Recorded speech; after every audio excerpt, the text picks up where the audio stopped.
Now, despite all of those problems you just saw there, U.S. President Barack Obama is still out today trying to sell people on the rise of America.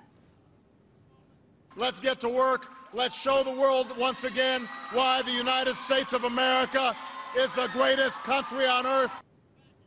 He sounds passionate, and if average people are unaware of how the U.S. compares to the rest of the world, some of those figures that Ramon showed us in his last report.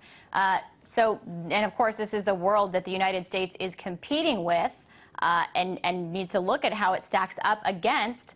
Well, maybe if they don't know about all of that, it's because when they turn on the mainstream domestic news networks, they see stories like this.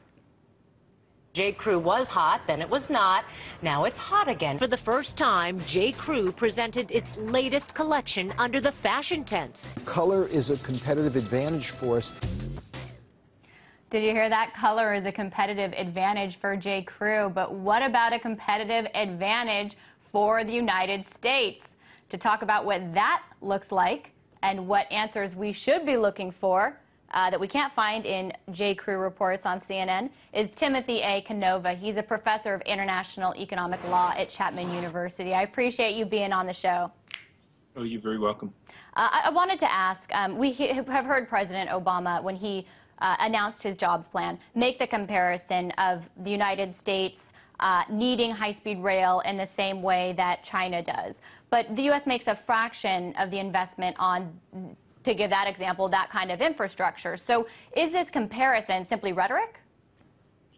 Well, unfortunately, the time to have made the comparison would have been a couple of years ago when President Obama had a greater command in Congress, where the Democrats had a majority in both houses.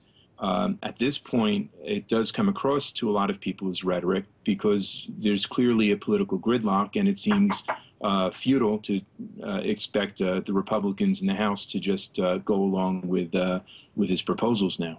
Should the United States be looking to China for an example of how to invest in infrastructure? There they invest a lot more money to start with. I mean, for their bullet train, just to give one example, $300 billion will be committed by 2020. In the United States, from Obama's last stimulus, it was $8 billion by 2012.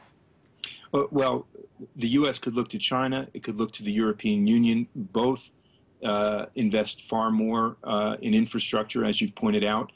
However, the United States could also look to its own history. You know, after World War II, the U.S. created an incredible economic machine, first through massive investments in an interstate highway system, but then through the space program.